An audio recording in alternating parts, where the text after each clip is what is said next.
Lijep pozdrav učenicima 5. B razreda. Bok Luka, Bok Matija i Bok Mateo. Jako me veseli jer ste uspješno riješili zadatke od prošlog tjedna i danas ćemo pročitati još jednu priču.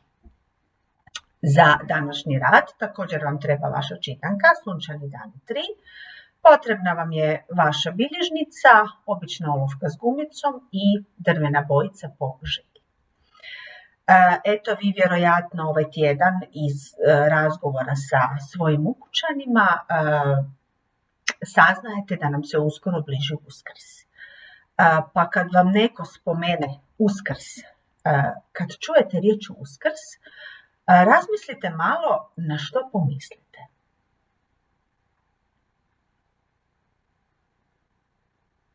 Znači, kad spomene vam netko Uskrs, vjerojatno pomislite na fine kolače koje će se doma napraviti, na pisanice koje ćete ukrašavati, pa vjerojatno i na uskrsnog zeca.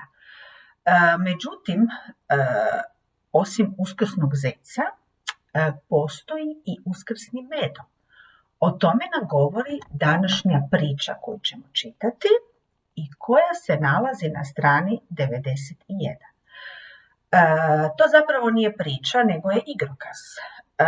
Mi smo pročitali ove godine već dosta igrokaza i naučili smo da je igrokaz dramski tekst koji se čita po ulogama i izvodi se na pozornici. U ovom našem igrokazu postoje 3 lika, odnosno 3 uloge. Medo, Zeko i Miš. Budući da sam ja to sama, ja ću pročitati sve 3 uloge sama, a vi možete doma sa svojim ukućanima, sa roditeljima i braćom ili sestrama pročitati taj igrokaz po ulogama. Pa ajde da ga ja sad pročitam. Medo. Izgleda da Zeko ide, uši mu se duge vide. Zeko. Dobro jutro, Medo, od srca ti želim. Medo. Dobro jutro, kamo žuriš? Zeko. Pisanice šumom dijelim, a jako me boli noga. Pomozi mi košaricu nositi zbog toga. Medo. Prijatelju Zeko, košaricu daj. Nosit ću je vrlo rado kroz naš šumski kraj. Oni odlaze i pojavi se Miš. Ciu, ciu, kao da mi s vidom nije sve u redu. Ili stvarno vidim uskrsnoga medu. Evo, nadam se da vam se igrokaz svidio. Znači, u tom igrokazu imamo medvjeda koji u šumi vidi zeca. I Medo pita zečića zašto žuri. I Zeko mu se eto požali da ga boli noga i da treba pomoć zato jer mora sva jaja podijeliti. I tako oni kreću zajedno. Znači, Medo želi pomoći zečiću i oni odlaze zajedno razdijeliti te pisanice i u tom dolazi Miš koji se čudi i smatra da mu s vidom nešto nije u redu jer na Uskrs vidi osim uskrsnog zeca i uskrsnoga medu. Evo sad kad smo pročitali igrokaz i prepričali ga, nadam se da ćemo uspješno odgovoriti na pitanja. Na početku ove stranice imate jedno pitanje, zaokruži slovo ispred točnog odgovora, kada je Uskrs, je li to u proljeće ili zimi? Pa eto, zaokružite točan odgovor jer ja znam da vi znate koje je sada godišnje doba. Eto, sad imamo pitanja na strani 92. Prvo pitanje, napiši koji likovi sudjeluju u ovom igrokazu. Mislim da ste zapamtili sva 3 lika, znači to je Zeko, Medo i ona jedna mala životinja koja se čudi jer je ugledala u šumi uskrsnoga medu. A glasa se sa ciu ciu. Drugo pitanje je zaokruži točan odgovor. Kamo žuriš Zeko? Žuri li Zeko u šumu, u školu ili na sastanak.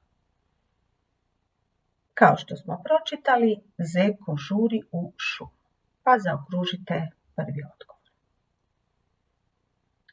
Iduće pitanje, zaokruži pisanicu u kojoj se nalazi točan odgovor. Zašto Zeko žuri?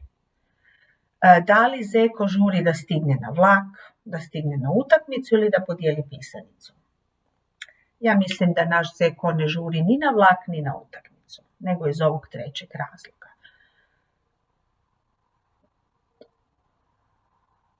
Iduće pitanje, oboji polje u kojem se nalazi točan odgovor.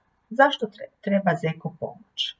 Boli li ga noga, glava ili jednostavno ne želi raditi? Uzmite drvenu bojicu koju ste pripremili i zaokružite pisanicu koja označava šta to boli našeg zejčića. Iduće pitanje, napiši koga je Zeka zamolio da mu pomogne. Znači, pišemo Zeko je zamolio Medu za pomoć. Punom rečenicom, na početku rečenice veliko slovo, na kraju rečenice točka.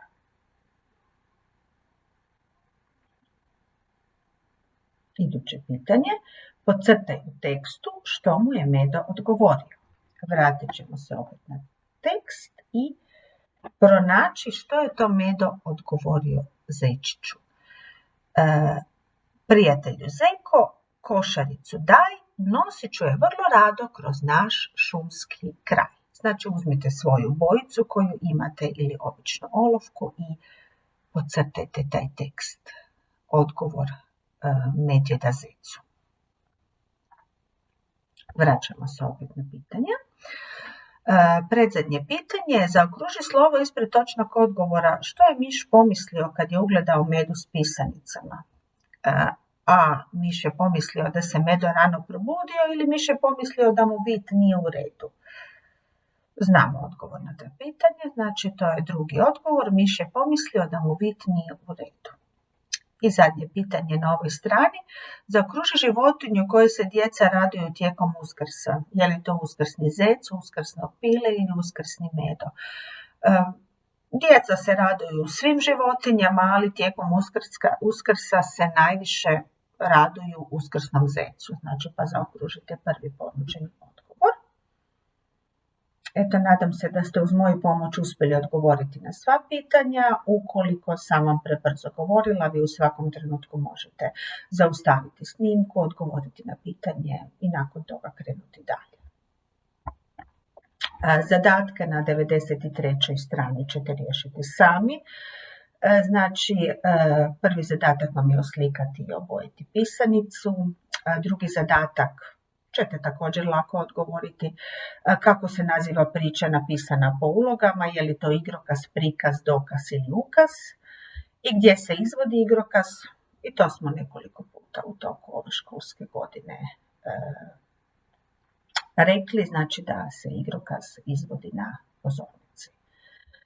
Imamo 3 lika i u idućem zadatku morate navesti osobine svakog lika, zeca, Mede i miša. Znate da je zec raznosio marljivo jaja okolo, pa onda vjerojatno nije bio lijen. Medo je želio pomoći, pa isto možete napisati kakav je bio, i miš je isto bio jedan dobročudni mišić koji se zapravo začudio što vidi Medu u vrijeme Uskrsa. Tako da ćete to isto lako odgovoriti. U svoje bilježnice morate upisati sljedeće podatke. Ime pisca. To je naša poznata književnica koja je napisala već mnogo igrokaza. Mnoge od tih igrokaza smo mi već pročitali i obradili, a neke ćemo još i obraditi. Njezino ime imate u tekstu, Jadranka Čunčić-Bandov. Naziv igrokaza također znate, temu igrokaza lako možete napisati i imate 3 lika koja također znate. Za domaću zadaću također morate prepisati te rečenice. Luka i Matija pisanim slovima, Mateo tiskanim i također ih morate dopuniti. Znači, zečić je nekome zaželio dobro jutro, onda netko ima duge uši, pa treća rečenica, košara je puna nečega, je li to jaje, je li to čokolada, sami ćete reći. Zečića boli ruka, noga, uho, prst, ne znam što, pa će mu neka životinjica pomoći nositi košaru. I neka životinja se čudi jer je vidio uskrsnoga medu. Eto, nadam se da vam zadaci nisu preteški, da ćete ih uspješno riješiti, a mi se vidimo i čujemo iza Uskrsa. Hvala vam na pažnji i doviđenja.